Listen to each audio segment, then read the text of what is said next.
Greetings, my name is Ed Turlington. This is video 6 on a series of videos regarding my arrest for shooting in self-defense a multiple felon drug dealer who turned out to be an informant, and the sheriff sent the undersheriff down to take over the investigation from the detectives whose job it was to investigate, not the undersheriffs. They needed the undersheriff to go down there and do it and protect their informant. They didn't know who I was. They assumed I was another doper client and of no account, and too poor to afford an attorney or ever bond out. So they thought, this will be easy. We'll put him in. He'll, see him again in 10 years when he gets out. But that's not how it worked out for him.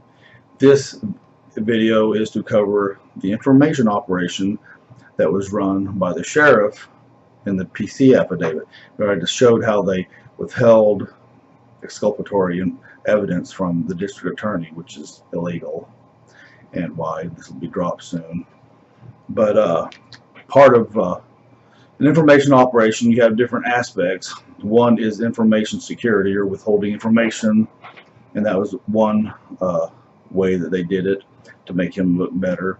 Another way they did it was, well, they didn't tell the guy, when I shot this guy, he had an active bench warrant for failure to appear for being arrested in Missouri on poaching, which is very similar. You're somewhere where you're not supposed to be, doing something you're not supposed to be doing, just roaming the countryside, committing crimes.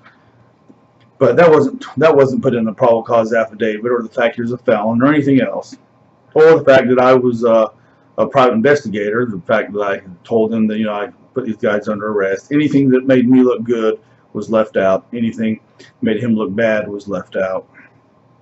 Part of information security. Now here's a part of deception to make me look bad, okay, or in this case just dumb and just wanted to shoot somebody. Didn't matter who they were or where they were or anything else. Remember when I told you I rolled up on these guys? There's three of them, about 100. They're back in the wood line, away from the road. There's a guy on the road in a car. Appeared to be a lookout. His name was Joseph Bradley. He's the son of my neighbor, Jack Bradley. He changed his last name to Thomas, who's Jack Thomas now. His wife's last name, Thomas. Anyway, I didn't know any of these people at the time. And maybe Joseph wasn't a lookout, but it appeared to be that he was, because he could see down both ways of the road, and these guys are off around a fire underneath a no trespassing sign, signed by the guy that just sold my brother all that land in the holler that he owned. So there's this guy in this lookout, and he yells at them. And they looked at me, real surprised, and started walking to the truck. Well, when I drove up to this guy, I knew that something's getting ready to go down in a minute. They're going to disperse or something, and maybe I can just get a name from one of these guys, from the guys from the road. This is from the probable cause affidavit. All right, it's page 2, and this is a detective with decades of law enforcement experience that wrote this. Okay, now here's his version of what he puts down here. Joseph Bradley, this is the guy that looks to be like a lookout, stated he was stopped by a white male, later identified as Edwin Turlington, driving a black Ford truck. Edwin Turlington asked if he was on his property, and Joseph Bradley stated no. Okay, then it goes on to more stuff there, right? Well, that's quite a bit different, isn't it? From me asking if he's on my property, or asking if, who are those people? On one of them, I'm trying to identify some criminals. On the other one, I don't know where my own property is. Here, I shoot this guy a few minutes later.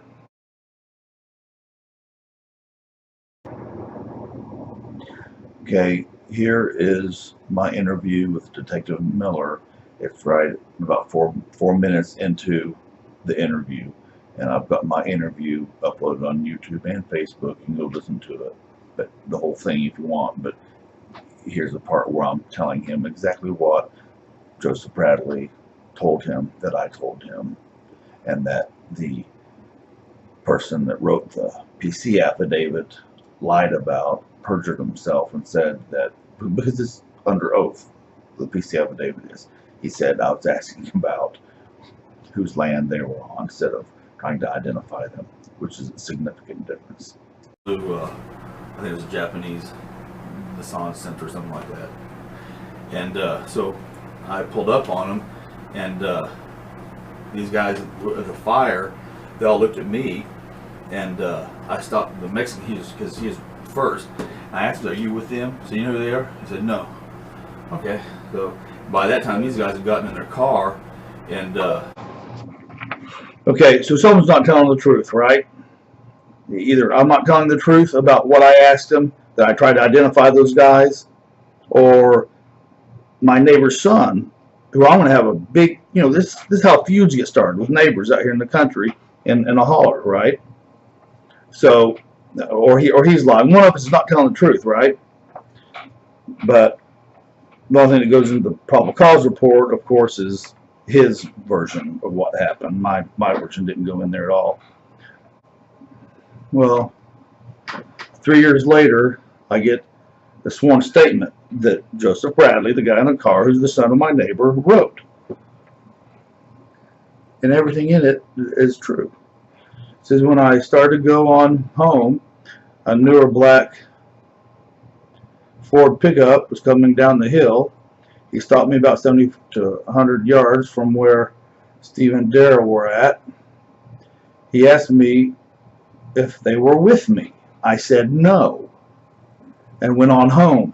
So what he said, and that's what I asked him. I said, I told the detective, I asked him, do you know them? Were they with you? So I was trying to identify them. Had nothing to do with where they were. So that was just, it seems minor, but it's not. It's a lie. This detective, you tell me he can't get the one thing that this guy quoted me as saying right after 20 years as a law enforcement officer. It's like my brother Lance says. He's a member of the bar. He's an Army lawyer. He was not always a lawyer. The Army sent him there as a captain. So he was a soldier a long time before that. He always points out about this whole investigation. Every misstep, every little foible or violation of the law or violation of police procedure, like not getting a toxicology report for someone who just told you they had been drinking, okay, and they're a daily pot smoker and drunk and alcoholic and everything. Every one of these anomalies in this case works out in the favor of the drug addict, multiple felonies, and against me, the a disabled veteran that just bought a place and to come raise his kids here in Delaware County, in a farm, and went to go exercise his right to execute his citizen's arrest and execute his right to self-defense. It's not coincidence. There's no way these cops. I'm sure they're incompetent, but there's no way they're that incompetent. So thanks for listening to this, and I'll have some more